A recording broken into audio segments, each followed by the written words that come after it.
በእነዚህ ሶስት ነገሮች ህይወታችሁን ለውጡ። ምን ልስራ ብላችሁ አስባችሁ አታውቁም ማለት ዘበት ነው። እኔም ብዙ ጊዜ አስቤ አውቃለሁ። ለዛም ነው ካሰብኳቸው ነገሮች ውስጥ ወይም እየሰራቸው እየሞከርኳቸው ካሉት ነገሮች ውስጥ ሶስት ነገሮችን ስራዎችን ይዤላችሁ የመጣሁት። ሰላም እንዴት ናችሁ?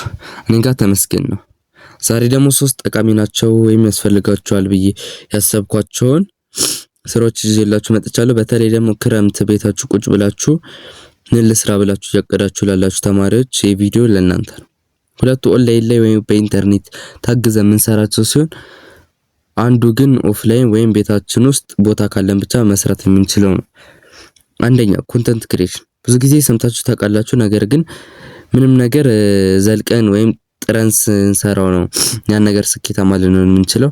ለዛም ነው መልሼ የመጣሁላችሁ እና እኔም ተፍተፍ እያልኩባቸው ያሉ ነገሮች ውስጥ አንዱን ነው ያመጣው።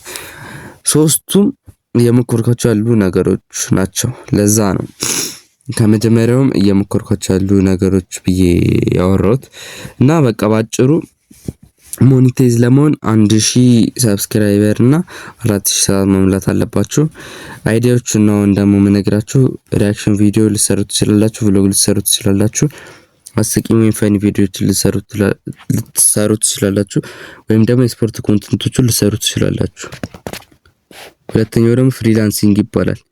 ይህ ደግሞ የተለያዩ ስኪሎችን እየተማራችሁ ለምሳሌ ቪዲዮ ኤዲቲንግ፣ ግራፊክስ ዲዛይኒንግ፣ ዌብሳይት ዲቨሎፒንግ ያሉ አይነቶች ስኪሎችን ትማራላችሁ። ከዛው አፕወርክ፣ አፍሪወርክ ምናምን በሚባሉ ዌብሳይቶች እየሄዳችሁ የተለያዩ ክላይንቶች ጋር በመስማማት ቅጥር ወይም ኮንትራት ልትሰሩላችሁ ትችላላችሁ። ወይም ደግሞ ባጭሩ ፍሪላንስ ማለት በቃ በዚህ ስኪል እንትን ማለት ነው።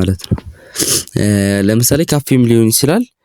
በነፃ ሰርታችሁላችሁ መጀመሪያ ላይ ከወደዱት እስከ መጨረሻ ከእናንተ ጋር ተቀጥራችሁም ወይም በኮንትራት ልትቀጥሉ ትችላላችሁ ማለት። ሶስተኛውና ኦፍላይን ወደ ሆነው ስራ እንሂድ። ሶስተኛው ደግሞ የሚሆነው የዶሮ እርባታ ነው። የማይሆን ነገር ሊመስላችሁ ይችላል፣ ማይገናኝ ነገር የምናወራው ነገር ግን ትርፉን አሁን ይሄን ስለ ዶሮ እርባታ ማውራት አያስፈልገንም። ትንሽዬ ቦታ ካላችሁ ቤት ሰርታችሁላቸው መኖር የሚችሉ ናቸው።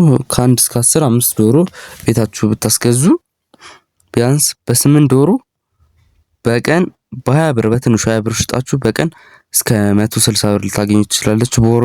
በሳምንት ደግሞ 1120 ብር ብዙ ነው። ይሄ ደግሞ እያደገ የሚመጣም ነገር ስለሆነ ማለት ነውና የመኖ ምናምን ደግሞ ቀን አንሳችሁ እስከ 900 ምናምን ልትሉ ትችላላችሁና በዘላቂነት ስቀጥሉበት ደግሞ ትርፋማ ሊያደርጋችሁ የሚችል ስራ ነው እና እኔንም አበረታቱኝ። አዲስ ጀማሪ እንደመሆን የመጣ ሰብስክራይብ እያደረጋችሁ አበረታቱኝ።